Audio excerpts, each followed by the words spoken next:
Valley Club, it's time to start hoarding again in Marvel Strike Force. Purple ISO 8, not even officially announced yet, but it is live in the game right now, so start hoarding it right now. We're going to talk about what it is for. We're also talking about the Deadpool summer event. It is live in the game right now. Some really nice first summer rewards, but where the heck are all the Chimichangas? I'm going to show you where in this video, and I'm going to answer all of your questions for the mailbag because it is Mailbag Tuesday, and if you're ready for that and so much more, then you know what to do, Valley Club. Find that like button and let's go smash it. And welcome back to the ValleyFlyin channel. I am ValleyFlyin. I hope you're having a great day, and I hope you're ready for Purple ISO 8 because it is in the game right now. We're going to talk about what to do with all your Purple ISO 8, and it is the mailbag day. It is Mailbag Tuesday, so we're going to all the mailbag questions and answering your questions. But before we get to that stuff, if you haven't done so already, hit that subscribe button for more great Marvel Strike Force content. On a normal non-vacation week, we have at least 5 Marvel Strike Force videos per week on this channel. This week, next week, we are going to be on vacation, so the video schedule may be a little lighter than normal, but if you haven't done so, hit that subscribe button for more great Marvel Strike Force content. Let's go into the game and talk about where the Chimichangas are. Now, unfortunately, I've already claimed my all clear all objectives, and I've already claimed all my hero objectives and everything like that. Now, if we notice on this one starts at these alliance credits, this particular objective, and if we scroll this way, we see that there is some space there. And if we look at one screenshots from one of my alliance mates, Brother Saini, thank you for this screenshot. But if we look at the all clear objectives, normally it starts at this orange catalyst, goes to the purple catalyst. But if you scroll to the left, you will see the Chimichangas there. So all clear daily objectives should have the Chimichangas there. And another interesting thing that got added with these objectives, on the hero assemble missions, there's just new stuff here. So not just experience and gold, there's this stuff right here. What is this stuff, you may ask? Unfortunately, I did claim this, so I can't show it to you guys, but it is this stuff. T3 ISO 8 credits, so purple ISO 8 in the game right now. Now, I do know what this is for. I can't say what this is for, but I'll tell you what I'm gonna do with mines. I'm not gonna do anything with mines until there's an official announcement and I know exactly what I'm gonna need it for. So, HOARD is what I'm gonna do, and that is what I would recommend anybody do. But let me know what you think this stuff is for. Like I said, I do know what this is gonna be used for, but let me know in the comments, what do you think this is gonna be for? Let's move forward with the questions of the week. Hey Valley, I was thinking of starting some sort of fighting sport. I was thinking of MMA or Muay Thai. What's your experience been like with jiu-jitsu? So I've enjoyed jiu-jitsu. I've been doing the jiu-jitsu for about 5.5 years. Never thought I would play another sport or do anything competitively after I stopped playing rugby because of all my injuries, neck problems, knee problems, back problems, so many injuries from all these years of rugby and football before that. I didn't think I would do anything. My kids got into jiu-jitsu because they just started wrestling each other. It's like, well, if you're gonna do that, you're gonna do it right. So took them to jiu-jitsu, and a lot of times the black belt there was like, hey, you should do jiu-jitsu. And I was always watching the kids. It would be cool. Never thought I'd be able to get on the mats and participate because of all the damage that I did to my body previously. But when the kids switched to a new school, I saw the way that they train and dealt with new people coming onto the mats. They only let them work in positions that they're familiar with. So for that and my age and previous injuries, I started off there, and it was tough in the beginning. Everybody in jiu-jitsu gets smashed in the beginning, you know, because you're thrown in there with people that's been doing it for a while. And what they said, there's no accidental chokes or anything like that, or arm bars. Whereas with striking arts like Muay Thai or some other striking arts, you can get a lucky knockout. So I did enjoy that at my age. Now, when I was younger, early 20s, late teens, I did some Muay Thai, and I did enjoy that back then. And I think back then, I'd probably enjoyed striking arts more than grappling arts, because grappling arts are hard, and you do need to go through a lot of mental toughness just to be able to do that. And I don't think I had that back then, but Muay Thai was a little easier. Now, at my advanced age, and as I'm getting older, I don't want to do as many striking arts or things that are as explosive. So no more rugby for me, no more football for me. I don't even play basketball anymore. And just the damage doing on my own body, like hitting a bag or anything, just all that wear and tear is a little too much for me. So for me, striking arts are out of it, but I guess it's whatever you enjoy. More of the striking arts like Muay Thai, karate, more of a mixed style like MMA, or more just grappling like jiu-jitsu or judo or wrestling. I think all of them have some value. If you're not sure what to do, I would say try out a few of them because it's not just about the discipline. It's also about the school that you're doing and the vibe with the students and everything like that. So I would say if you're not sure, check out a few schools, check out a few disciplines, see what you enjoy, see which would you vibe with the most, and see what agrees with your body and your previous injuries and all that stuff, and what your expectations are for the whatever martial art you want to get to. If you want to do actual fighting, if you just want fitness, if you just want camaraderie, look at these different schools and see what matches it for you, brother. I feel like I've hit a soft ceiling with my Bifrost, grinding to 6 stars. I held back a little on them because the content creators keep talking about how they were bound to be replaced in the meta. Now with the Annihilators on the horizon, is this Bifrost replacement? Should I keep throwing resources at Bifrost?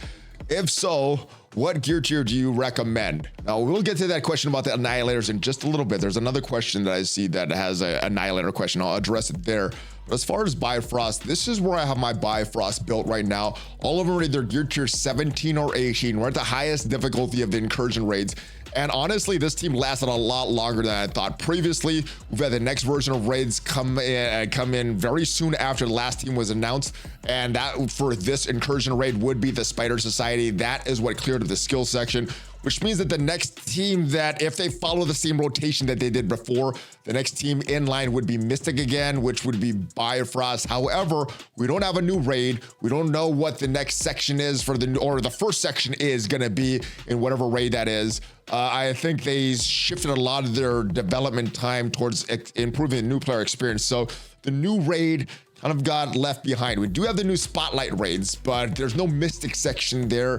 I don't know if you should build Bifrost there. This is what I have Bifrost at, and I would say that they reliably sim about 60% of the time. Sometimes they die, and either I need to heal up or I have a lane mate that can clean up the section that they didn't do well in. So this is where I have them. If you are fine with where you are with the incursion raids and could reliably either clear the section or reliably sim whatever section you and Alliance are doing, I say just leave them right there. If you are fine for the raids, leave them there. If you need a little bit more power so that you could reliably clear or reliably sim. And as far as the gear tier recommendations, it really depends what incursion raids you're doing. If you're doing the highest level of incursion raids, probably gear tier 17 or 18, just so that you're not having to use as much raid health, things like that. If you're doing lower levels and you're fine with whatever gear tier, 6 stars, I say just leave them there. So hopefully this helps you, but invest only what you need for Bifrost for the raids. Don't invest anything else for them right now. Hey, ValleyFlyin, quick question for you. Why have we not gotten our 5 Black Panther Shuri or Hank Pym shards from the free claim Friday? Haven't seen anyone mention this since it would get them Captain Britain, but I would still like 5 shards for each. Yeah, so some of the more recent blog posts, they describe what is going to be on free claim Friday. They have Panther Orb fragments here, which was for the last event, and they've had a few different things. Recently, they've kind of stopped doing these 5 shards for more recent characters. Previously, what they did was the most recent character that was released or had an offer out, they would give 5 shards for that character.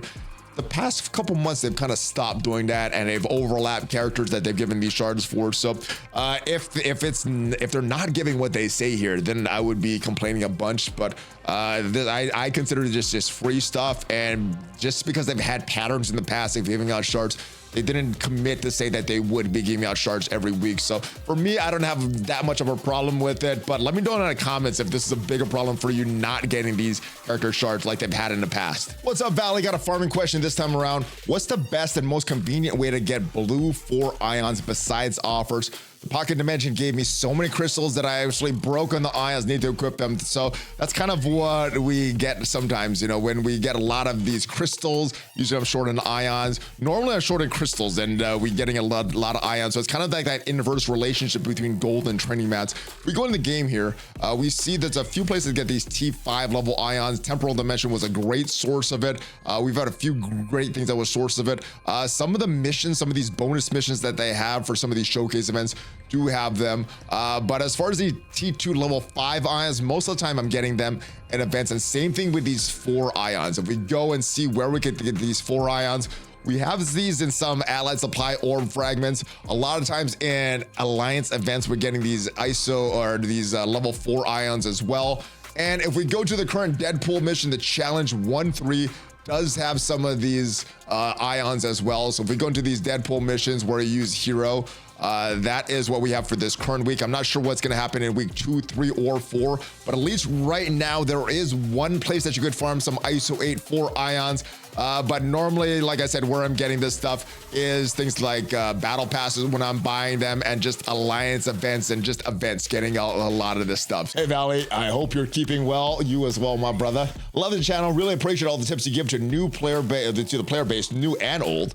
I'm busy grinding through Dark Dimension 7, and I'm almost ready to get started on Cosmic. Should I invest in old favorites like Eternals, Val, and Kang, or would it be better to see the kit rework reveals for the Annihilator team? So normally with the newer teams, they have the better stats. Sometimes they're a little cheaper as far as cost, as far as uniques to get into like the latest Dark Dimensions. So usually the newer teams are better, and they have better stats, better kits, things like that. So it might be worth waiting to see what is going on with the Annihilator team. Now, as far as what I brought into Cosmic, or I'm bringing into Cosmic, because I'm almost through with Global, and I'm working on the old favorites, my brother. I'm working on Cersei. I'm working on Icarus here. Cersei's almost done. Kang is a great character, and Void Knight is a great character. Now, there's a couple options that I'm looking at for the 5th.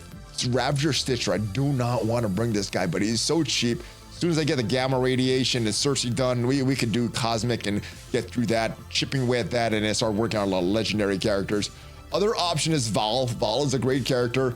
Only reason I'm thinking of not bringing Val is because of the mystic pieces and all this osmium that she takes. Other characters like Morgan Le Fay, Nova also take that stuff, and I may want to bring those characters into the legendary section. So Val may be out for me. Another character that is a good choice is Deathpool, but Deathpool does take miasma, and if you're thinking of bringing someone like Dr. Doom or Dormammu into that mythic section, you might not want to bring Deathpools. Normally with Dark Dimensions, I tend to wait the longest as possible. So as soon as I made a decision I was going to put Cersei, that's when I started putting some Crimson gear on her. So if you're not sure of tunes, don't put any Crimson gear on. There are some tunes that take some teal gear.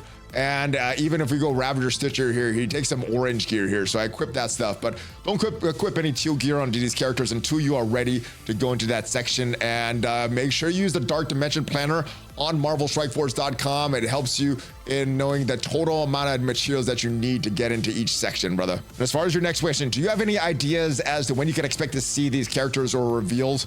I have an NDA, so I cannot say when this team is going to be revealed, the Annihilators. But on a totally unrelated note, I do have a video coming out tomorrow at 1 p.m. Central Time that I think is going to be very, very good. Totally not related to the Annihilators at all, but I think you're going to want to watch that video, guys. All right, next question. Valley, been hoarding for a while, nearly ready to start Dark Dimension 7. Would you recommend bringing a 3-diamond Apocalypse in, or a 2-red, 4-yellow Old Man Logan to the unrestricted section? So I think when we're talking about mutants, using your mutant gear, the best characters you're going to use it on is Old Man Logan and Apocalypse. You could argue which one is more important, but based on your question, having a 3-diamond Apocalypse and a 2-red, 4-yellow Old Man Logan, I think you go with Apocalypse this time, just for that legendary or that unlimited section at the beginning of Dark Dimension. You're gonna bring Apocalypse to that mythic section of Dark Dimension. You're gonna bring Old Man Logan to that legendary section of Dark Dimension. So I think eventually you bring them up. Now, as far as other mutants that you may want to bring up in between these guys, the global section, you got a couple good characters there. You have Nightcrawler there that is a global character and is still very involved in the arena meta. You have Gambit there that is an okay character in the global section, but you may want to spread your mutant gear towards Old Man Logan. And another character, if you're going that Cabal route, I went the Cabal route for that global section, and I went with Namor there. So Namor, Nightcrawler, Gambit are other characters that you may want to build up in between, because the global section is going to come before the mutant and mythic section. But yeah, you definitely want to go Apocalypse and Old Man Logan. And like I said, if I were to choose between the two, just because of the diamonds and where you have them built, I would go Apocalypse first. And then after you do Apocalypse, then you could choose if you want to go for Old Man Logan for the value that's in the game outside of Dark Dimension, very valuable in arena and every single game mode. Or do you do them in order of Dark Dimension? And I guess that's gonna be up to you. If you want the character right now, or you want to get through Dark Dimension as quick as possible. Yo, Valley, never really understood why Quicksilver is put on Infinity Watch. I don't know if it's for damage or because it just works well. Please help. Well, a lot of times that pair is done on Cosmic Crucible defense. And as you may know, Cosmic Crucible defense, the scoring of that is based on your efficiency. So the more points or the more turns you could get your opponent to take, the better it is for you because the less they're going to score. Now, Infinity Watch is a very inefficient team for Cosmic Crucible because to beat that team, you can beat them with a lot of different teams, but to beat them, for most teams, you're going to be taking a lot of turns. So it's a very inefficient team to beat on defense. So people place Infinity Watch on defense. Quicksilver is kind of the same way. If you look at his turns, he takes a few turns in a row on a lot of his moves. So taking 2 turns instead of 1, very, very good. Plus he summons Scarlet Witch sometimes, which not only helps the Infinity Watch, but you'll see a common pairing with Quicksilver with the Darkhold because he summons a Scarlet Witch, and that is the 5th for Darkhold. So both of those teams are very commonplace for Quicksilver, especially on defense. The main reason is just because it's so inefficient to beat Quicksilver and the Infinity Watch and some of these other teams. Not necessarily for synergy or damage or anything like that. So that's the main reason why you see Quicksilver paired with the Infinity Watch. Valley, I have a City Dark Dimension 7 question. What are the best city picks in Dark Dimension 7 that aren't Mystic? All right, and the characters that I brought into Dark Dimension City, Ghost Rider Robbie Reyes, who is Mystic. The rest of the characters are not, though. Spider-Man Noir, mainly put him up because of the tags here. He takes skill gear, and I had a lot of skill gear. Vulture is a great character inside Dark Dimension and outside. Is a tech character, so no mystic gear there.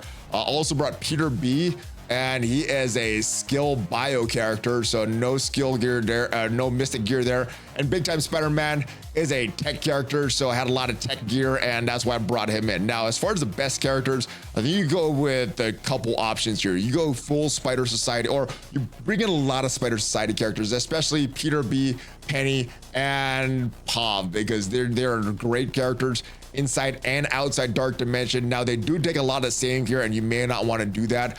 Other characters that are very good. Firestar is a mutant, and she still works pretty well on the new Warriors. They're still involved in the Cosmic Crucible meta offensively, but because Deathpool got moved on to the Mercs for Money and War, they're kind of dying out in some game modes. So you may not want to go Firestar, but she's great right now in the game. Lizard, the rest of the Superior 6 that are not legendary characters, also great options to lean into as well. So I would lean into more Superior 6 or Sinister 6 and Spider Society. You got a lot of great non-mystic choices there for the city, brother. Firstly, I hope you and your family are doing well and blessed. Same to you and the rest of the Valley Club, my brother. Secondly, I have a question about Dark Dimension 6. Who are the best characters for the non-Horseman Legendary section? I have Black Cat, Doc Ock, Old Man Logan, and Classic Green Goblin. I was thinking about Omega Red or Nick Fury is my 5th. So Black Cat is a great choice. Old Man Logan, one of the best characters in the game. Classic Green Goblin is a great choice as well. But let's go into the planner and talk about some values for these legendary characters. So if we go to the Dark Dimension planner, this is Dark Dimension 7, but it's pretty much gonna be the same thing for whatever Dark Dimension you're in that has a legendary section. I think Old Man Logan, Green Goblin, Classic, Black Cat are no-brainers. You need to do those characters.